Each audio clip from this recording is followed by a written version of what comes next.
1962 युद्ध के hero major Shaitan Singh का मैमोरीअल हटा दिता गया, उसनू डिसमैंटल कर दिता गया। जिहड़ा चशूल का कौंसलर है उन्हें यह दावा किया कि ये जिहड़ा मेजर शैतान सिंह जिथे उहदी शहादत हुई ये बफर जोन दे विच आ गया। बफर का मतलब है भी ना इंडिया उहदे ते क्लेम करेगा ना चाइना।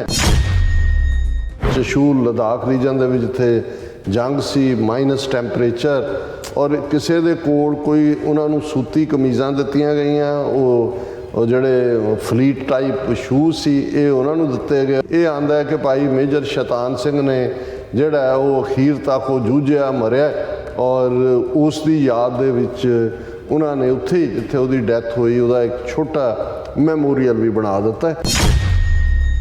चाइनीज़ ट्रूप जिहड़े ने वो भारती थां दे उत्ते आए ने और उहदे च उन्होंने कहा कि भी ये स्ट्रैटेजिक डेप्सोंग प्लेन होण, डैम चौक होए, दूसरे एरिए होण। ये मई 2020 तो लैके असी किन्नी जमीन गवाई है।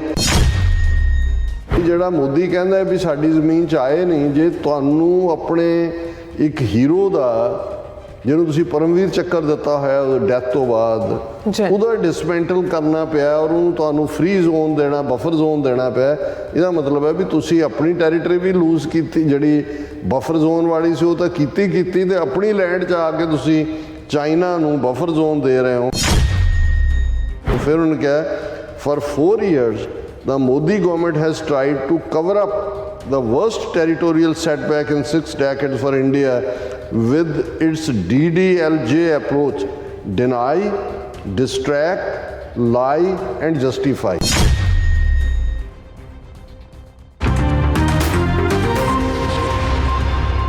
Viewers welcome back in program. So viewers गलबात करन जा रहे हैं कि 2020 ਤੋਂ ਭਾਰਤ ਨੇ ਚੀਨ ਤੋਂ ਜੁੱਤੀਆਂ ਵੀ ਖਾਧੀਆਂ ਹਨ ਅਤੇ 4000 ਕਿਲੋਮੀਟਰ ਤੋਂ ਜ਼ਿਆਦਾ ਇਲਾਕਾ ਲਦਾਖ, ਗਲਵਾਨ, ਟੈਪਚੌਂਗ ਆਦਿ ਇਲਾਕਿਆਂ ਵਿੱਚ ਚੀਨ ਕੋਲ ਸਰੈਂਡਰ ਵੀ ਕੀਤਾ ਹੈ।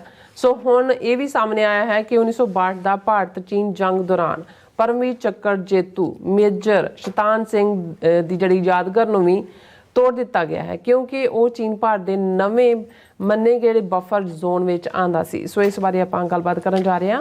ਸੋ ਅਸੀਂ ਚਾਹਾਂਗੇ ਕਿ ਤੁਸੀਂ ਇਸ ਤਰ੍ਹਾਂ ਬਣੇ ਰਹਿਣਾ, ਦੇਖਣ ਸੁਣਨ ਲਈ ਜਾਂ ਲਿਖਣ ਲਈ ਤੁਹਾਡਾ ਸਭ ਦਾ ਬਹੁਤ ਬਹੁਤ ਸ਼ੁਕਰੀਆ ਜੀ। ਡਾਕਟਰ ਸਾਹਿਬ ਕੀ ਵਿਚਾਰਾਂ ਨੇ?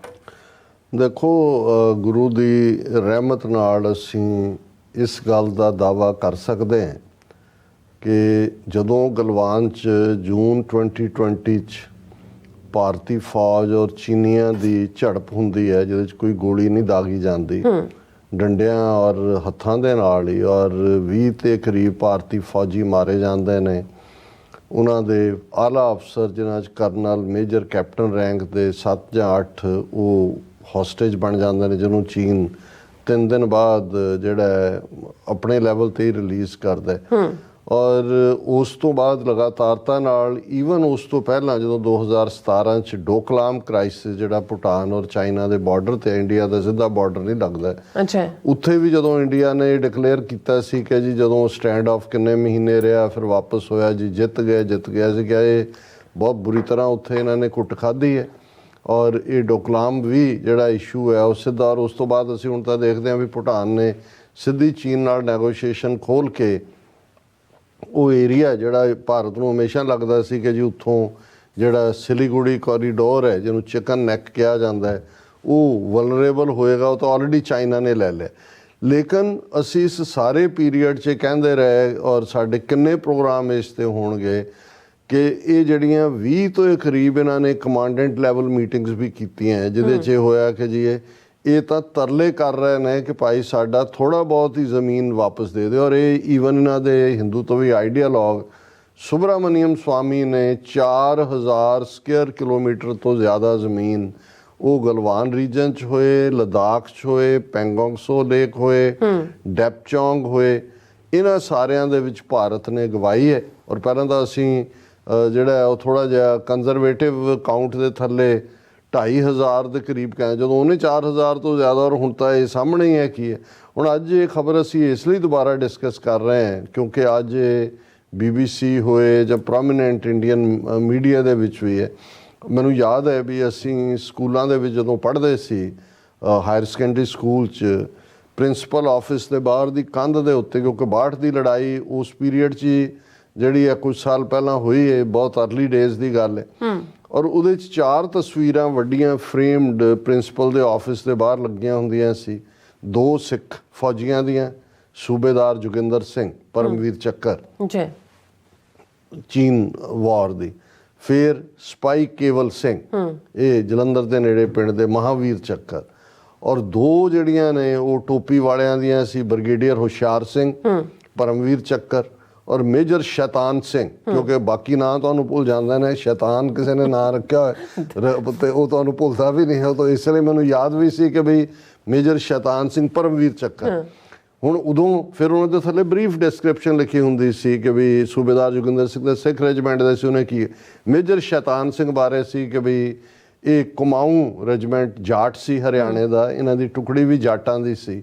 ਉਹਨਾਂ ਨੇ ਕਿਹਾ ਜੀ ਵੀ ਇਹ ਬਾਰਾਮੂਲਾ ਕਿ ਕਿੱਥੇ ਪੋਸਟਡ ਸੀ, ਇਹਨਾਂ ਨੂੰ ਜਿਹੜਾ ਚੁੱਕ ਕੇ ਉੱਥੇ ਲਿਆਂਦਾ ਗਿਆ ਤਸ਼ੂਲ ਜਾਂ ਚਸ਼ੂਲ, ਲਦਾਖ ਰੀਜਨ ਦੇ ਵਿੱਚ, ਜਿੱਥੇ ਜੰਗ ਸੀ, ਮਾਈਨਸ ਟੈਂਪਰੇਚਰ, ਔਰ ਕਿਸੇ ਦੇ ਕੋਲ ਕੋਈ ਉਹਨਾਂ ਨੂੰ ਸੂਤੀ ਕਮੀਜ਼ਾਂ ਦਿੱਤੀਆਂ ਗਈਆਂ, ਉਹ ਜਿਹੜੇ ਫਲੀਟ ਟਾਈਪ ਸ਼ੂਜ਼ ਸੀ ਇਹ ਉਹਨਾਂ ਨੂੰ ਦਿੱਤੇ ਗਏ, ਔਰ ਅੱਧੇ ਤਾਂ ਉਹੀ ਗੈਂਗਰੀਨ ਨਾਲ ਲੱਤਾਂ ਹੀ ਬਾਹਰ ਵੱਢੀਆਂ ਗਈਆਂ ਸੀ।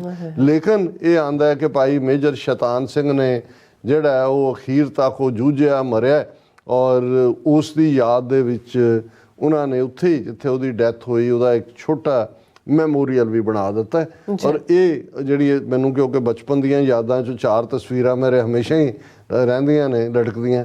ਸੋ ਮੇਜਰ ਸ਼ੈਤਾਨ ਸਿੰਘ ਜਿਹੜਾ ਹੁਣ ਅੱਜ ਜਦੋਂ ਮੈਂ ਸ਼ੈਤਾਨ ਸਿੰਘ ਦਾ ਨਾਂ ਦੁਬਾਰਾ ਦੇਖਿਆ, ਫਿਰ ਮੈਂ ਖਬਰ ਦੂਸਰੀਆਂ ਥਾਵਾਂ 'ਤੇ ਵੀ, ਔਰ ਇਹ BBC ਦੀ ਖਬਰ ਹੈ, 1962 ਯੁੱਧ ਦੇ ਹੀਰੋ ਮੇਜਰ ਸ਼ੈਤਾਨ ਸਿੰਘ ਦਾ ਮੈਮੋਰੀਅਲ ਹਟਾ ਦਿੱਤਾ ਗਿਆ, ਉਸ ਨੂੰ ਡਿਸਮੈਂਟਲ ਕਰ ਦਿੱਤਾ ਗਿਆ। ਔਰ ਫਿਰ ਇਸ ਡੀਟੇਲ ਦੇ ਵਿੱਚ ਇਹ ਚਸ਼ੂਲ ਦੇ, ਇਹ ਗੱਲ ਕਿਸੇ ਹੋਰ ਨੇ ਨਹੀਂ ਕਹੀ, ਜਿਹੜਾ ਚਸ਼ੂਲ ਏਰੀਆ ਲਦਾਖ ਦਾ ਜਿਹਨੂੰ ਯੂਨੀਅਨ ਟੈਰੀਟਰੀ ਇਹਨਾਂ ਨੇ ਇੰਡੀਆ ਨੇ ਬਣਾਇਆ, ਉਹਨਾਂ ਦੇ ਚਸ਼ੂਲ ਦਾ ਕਾਉਂਸਲਰ ਹੈ ਖੌਂਚਕ ਸਟਾਨਜ਼ਨ। ਉਹਨਾਂ ਨੇ ਸੋਸ਼ਲ ਮੀਡੀਆ ਪਲੇਟਫਾਰਮ ਜਿਹੜਾ ਜ਼ਾਹਰ ਹੈ ਜਿਹਨੂੰ ਅੱਜ ਐਕਸ ਕਹਿੰਦੇ ਨੇ, ਉਹਨੇ ਕਿਹਾ ਕਿ ਵੀ ਜੀ ਇਹ ਜਿਹੜਾ ਮੇਜਰ ਸ਼ੈਤਾਨ ਸਿੰਘ ਦੀ ਯਾਦ ਦੇ ਵਿੱਚ ਮੈਮੋਰੀਅਲ ਬਣਿਆ ਹੋਇਆ ਸੀ ਰਿਜ਼ਾਂਗ ਲਾ ਦੇ ਵਿੱਚ, ਉਹਨੂੰ ਤੋੜਨਾ ਪਿਆ। ਔਰ ਇਹ ਕਿਉਂਕਿ ਜਿਵੇਂ ਮੈਂ ਕਿਹਾ ਇਸ 'ਚ ਵੀ BBC ਦੀ ਡੀਟੇਲ ਹੈ ਕਿ ਮੇਜਰ ਸ਼ੈਤਾਨ ਸਿੰਘ 13 ਕੁਮਾਊਂ ਰੈਜੀਮੈਂਟ ਦੀ ਟੁਕੜੀ ਨੂੰ ਲੀਡ ਕਰ ਰਿਹਾ ਸੀ, ਔਰ ਇਹ ਉਹੀ ਥਾਂ ਹੈ ਲਗਭਗ ਜਿੱਥੇ 2020 'ਚ ਗਲਵਾਨ 'ਚ ਭਾਰਤ ਤੇ ਚੀਨ ਦੇ ਵਿਚਕਾਰ ਝੜਪ ਹੋਈ। ਔਰ ਇਹ ਜਿਹੜਾ ਉਹਨਾਂ ਨੇ ਕਿਹਾ ਕਿ ਵੀ ਇਸ ਸਾਰੇ ਦੇ ਚੱਲਦਿਆਂ ਇਹ ਹੋਇਆ ਕਿ ਬਈ ਦੋਨੋਂ ਦੇ ਮੁਲਕ ਜਿਹੜੇ ਨੇ ਥੋੜ੍ਹਾ ਪਿੱਛੇ ਹਟਣਗੇ। ਅਤੇ ਇਹ ਜਿਹੜਾ ਚਸ਼ੂਲ ਦਾ ਕਾਉਂਸਲਰ ਹੈ ਉਹਨੇ ਇਹ ਦਾਅਵਾ ਕੀਤਾ ਕਿ ਇਹ ਜਿਹੜਾ ਮੇਜਰ ਸ਼ੈਤਾਨ ਸਿੰਘ ਜਿੱਥੇ ਉਹਦੀ ਸ਼ਹਾਦਤ ਹੋਈ, ਇਹ ਬਫਰ ਜ਼ੋਨ ਦੇ ਵਿੱਚ ਆ ਗਿਆ। ਬਫਰ ਦਾ ਮਤਲਬ ਹੈ ਵੀ ਨਾ ਇੰਡੀਆ ਉਹਦੇ 'ਤੇ ਕਲੇਮ ਕਰੇਗਾ ਨਾ ਚਾਈਨਾ, ਔਰ ਇਸ ਲਈ ਉਹਨੂੰ ਸਮਾਰਕ ਨੂੰ ਹਟਾ ਦਿੱਤਾ ਗਿਆ, ਉਹਨੂੰ ਤੋੜਿਆ ਗਿਆ। ਔਰ ਇਹ ਜਿਹੜਾ ਉਹ ਜਦੋਂ ਇਹਦੇ ਬਾਰੇ ਆਰਮੀ ਦੇ PRO ਲੈਫਟੀਨੈਂਟ ਕਰਨਲ ਸੁਧੀਰ ਚਮੇਲੀ ਨੂੰ ਕਿਹਾ, ਉਹਨੇ ਕਿਹਾ ਜੀ ਮੈਨੂੰ ਇਹਦੇ ਬਾਰੇ ਕੋਈ ਜਾਣਕਾਰੀ ਨਹੀਂ, ਮੈਂ ਇਹਦੇ ਤੇ ਕੋਈ ਨਹੀਂ ਕਰ ਸਕਦਾ। ਹੁਣ ਇਹ ਤਾਂ ਸੋਸ਼ਲ ਮੀਡੀਆ ਐਕਸ ਦੇ ਉੱਤੇ ਉਹਨੇ ਕਿਹਾ। ਨਾਲ ਦੀ ਨਾਲ ਕਾਂਗਰਸ ਦਾ ਜਿਹੜਾ ਮੇਜਰ ਇਸ ਦੇ ਵਿੱਚ ਮਿਸਟਰ ਜੈਰਾਮ ਰਮੇਸ਼ ਹੈ, ਵੱਡਾ ਲੀਡਰ ਹੈ, ਸਪੋਕਸਮੈਨ ਵੀ ਰਿਹਾ, ਮਿਨਿਸਟਰ ਵੀ ਰਿਹਾ। ਔਰ ਦਾ ਹਿੰਦੂ ਅਖਬਾਰ ਦੀ ਖਬਰ ਹੈ ਕਿ ਇਹ ਬਿਆਨ ਜੈਰਾਮ ਰਮੇਸ਼ ਨੇ ਦਿੱਤਾ ਹੈ, Modi government trying to cover up worst territorial setbacks in eastern Ladakh in past 6 decades, ਕਿ ਪਿਛਲੇ 6 ਦਹਾਕਿਆਂ 'ਚ 1962 ਦੇ ਵਿੱਚ ਤਾਂ ਹੋਇਆ ਹੀ ਹੋਇਆ ਜੋ 40,000 ਸਕੁਅਰ ਮਾਈਲ ਏਰੀਆ ਚੀਨ ਨੇ ਲਿਆ ਹੀ ਲਿਆ, ਪਰ ਉਸ ਤੋਂ ਬਾਅਦ ਵੀ ਤਾਂ 60 ਸਾਲ ਹੋ ਗਏ ਨੇ। ਔਰ ਇਹਦੇ 'ਚ ਇਹ ਜੈਰਾਮ ਰਮੇਸ਼ ਦੀ ਸਟੇਟਮੈਂਟ ਹੈ।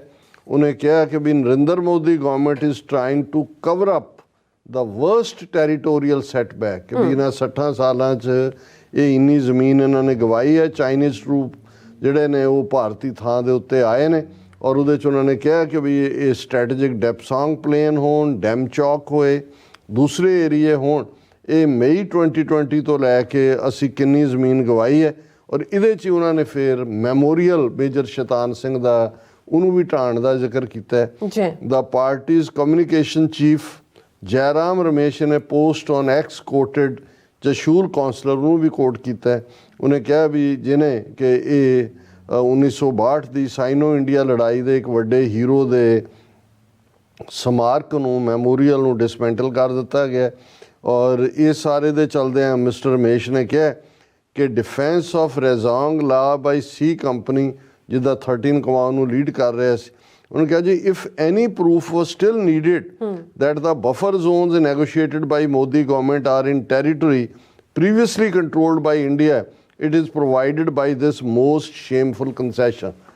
ਕਿ ਬਈ ਜਿਹੜਾ ਮੋਦੀ ਕਹਿੰਦਾ ਹੈ ਵੀ ਸਾਡੀ ਜ਼ਮੀਨ 'ਚ ਆਏ ਨਹੀਂ, ਜੇ ਤੁਹਾਨੂੰ ਆਪਣੇ ਇੱਕ ਹੀਰੋ ਦਾ ਜਿਹਨੂੰ ਤੁਸੀਂ ਪਰਮਵੀਰ ਚੱਕਰ ਦਿੱਤਾ ਹੋਇਆ ਡੈਥ ਤੋਂ ਬਾਅਦ ਉਹਦਾ ਡਿਸਮੈਂਟਲ ਕਰਨਾ ਪਿਆ ਔਰ ਉਹਨੂੰ ਤੁਹਾਨੂੰ ਫ੍ਰੀ ਜ਼ੋਨ ਦੇਣਾ, ਬਫਰ ਜ਼ੋਨ ਦੇਣਾ ਪਿਆ, ਇਹਦਾ ਮਤਲਬ ਹੈ ਵੀ ਤੁਸੀਂ ਆਪਣੀ ਟੈਰੀਟਰੀ ਵੀ ਲੂਜ਼ ਕੀਤੀ, ਜਿਹੜੀ ਬਫਰ ਜ਼ੋਨ ਵਾਲੀ ਸੀ ਉਹ ਤਾਂ ਕੀਤੀ ਤੇ ਆਪਣੀ ਲੈਂਡ 'ਚ ਆ ਕੇ ਤੁਸੀਂ ਚਾਈਨਾ ਨੂੰ ਬਫਰ ਜ਼ੋਨ ਦੇ ਰਹੇ ਹੋ। ਫਿਰ ਉਹਨੇ ਕਿਹਾ for 4 years the Modi government has tried to cover up the worst territorial setback in 6 decades for India with its DDLJ approach: deny, distract, lie and justify। ਇਹ 4 ਲਫ਼ਜ਼ਾਂ ਨੂੰ ਕਿਹਾ ਮੋਦੀ ਸਰਕਾਰ ਦੀ ਕੀ ਨੀਤੀ ਹੈ?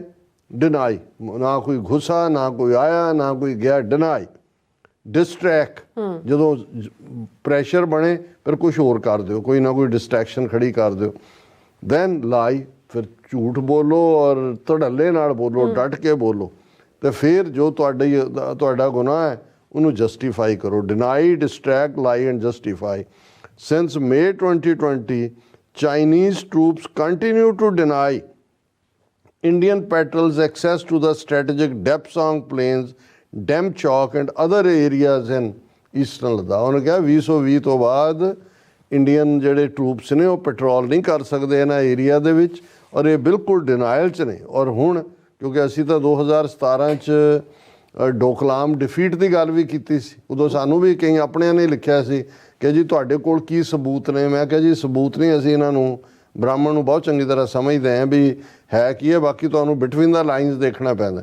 ਹੁਣ ਡੋਕਲਾਮ ਦੇ ਉੱਤੇ ਵੀ ਕਾਂਗਰਸ ਦਾ ਸਪੋਕਸਮੈਨ ਕਹਿ ਰਿਹਾ, Congress leader also said that purported Indian triumph in Doklam in 2017 were hollow claims and cited the mounting encroachment by China on Bhutanese land। ਉਹਨੇ ਕਿਹਾ 2017 'ਚ ਵੀ ਜਿਹੜਾ ਇਹਨਾਂ ਨੇ ਦਾਅਵਾ ਕੀਤਾ ਸੀ ਕਿ ਅਸੀਂ ਡੋਕਲਾਮ 'ਚ ਜਿੱਤੇ ਹਾਂ, ਬਿਲਕੁਲ ਝੂਠਾ ਸੀ ਜੀ। ਔਰ ਇਹ ਤਾਂ ਚਾਈਨਾ ਜਿਹੜਾ ਹੈ ਉਹ ਆ ਕੇ ਭੂਟਾਨ ਦੀ ਜ਼ਮੀਨ 'ਚ ਬਹਿ ਗਿਆ। Despite hollow claims of an Indian victory in Doklam in 2017, China has increased its stranglehold on Bhutanese territory in the past 6 years, increasing the threat to India's Siliguri corridor, also known as Chicken's Neck। ਵੀ ਚੀਨ ਨੇ ਆਪਣੀਆਂ ਦੋਵੇਂ ਉਂਗਲਾਂ chicken ਕੁੱਕੜ ਦੀ ਧੌਣ 'ਚ ਫਸਾ ਲਈਆਂ ਨੇ ਸਿਲੀਗੁੜੀ, ਔਰ ਜਦੋਂ ਮਰਜ਼ੀ ਜਿਹੜੀਆਂ 7 ਸਿਸਟਰ ਸਟੇਟਸ ਨੇ ਉਹਨਾਂ ਨੂੰ ਕੱਟ ਆਫ ਕਰ ਦੇਣਗੇ। ਔਰ ਉਹਨਾਂ ਨੇ ਕਿਹਾ ਕਿ China understands that if the Prime Minister is allowed to claim PR successes, he will continue to cede ground to the Chinese salami slicing tactics। salami slicing ਦਾ ਟੁਕੜੇ ਕਰਕੇ ਉਹਨੇ ਕਿਹਾ ਮੋਦੀ ਆਪਣਾ ਝੂਠ ਵੇਚੀ ਜਾਂਦਾ ਹੈ ਤੇ ਚਾਈਨਾ ਜਿਹੜਾ ਇਧਰੋਂ ਟੁਕੜੇ ਜਿਹੜਾ ਉਹ ਕਰਕੇ ਹੜੱਪੀ ਜਾਂਦਾ ਹੈ, ਦੋਨਾਂ ਨੂੰ ਸੂਟ ਕਰਦਾ ਹੈ। ਚਾਈਨਾ ਜ਼ਮੀਨ ਮੱਲ ਰਿਹਾ 4000 ਸਕੁਅਰ ਕਿਲੋਮੀਟਰ ਤੋਂ ਜ਼ਿਆਦਾ ਉਹਨੇ ਦੱਬ ਲਈ ਹੈ, ਔਰ ਇਧਰ ਮੋਦੀ ਜੀ ਜਿਹੜੇ ਨੇ ਭਾਰਤ ਮਾਤਾ ਕੀ ਜੈ ਹੁਣ ਮੰਦਰ ਦੇ ਵਿੱਚ ਅਯੁੱਧਿਆ ਦੇ ਜਦੋਂ ਉੱਤੋਂ ਪਰਦਾ ਚੁੱਕਿਆ ਜਾਏਗਾ ਰਾਮ ਲੱਲਾ ਜੀ ਦੀ ਮੂਰਤੀ ਤੋਂ, ਉਹਦੇ ਪਿੱਛੇ ਮੋਦੀ ਜੀ ਖੜੇ ਹੋਣਗੇ ਔਰ ਇਹ ਉਹਨਾਂ ਦੇ ਐਨੂਅਲ ਜਿਹੜਾ ਪ੍ਰੋਗਰਾਮ ਉਹਨਾਂ ਨੇ ਅਨਾਉਂਸ ਕੀਤਾ ਉਹਦਾ ਹਿੱਸਾ ਹੈ। ਜੀ ਡਾਕਟਰ ਸਾਹਿਬ ਤੁਹਾਡਾ ਬਹੁਤ ਬਹੁਤ ਸ਼ੁਕਰੀਆ। ਸੋ ਲੈਣਾ ਬ੍ਰੇਕ ਔਰ ਵਿਊਅਰਸ ਤੁਸੀਂ ਇਸ ਤਰ੍ਹਾਂ ਬਣੇ ਰਹਿਣਾ, ਮਿਲਦੇ ਹਾਂ ਆਫਟਰ ਦਿਸ ਸ਼ਾਰਟ ਬ੍ਰੇਕ।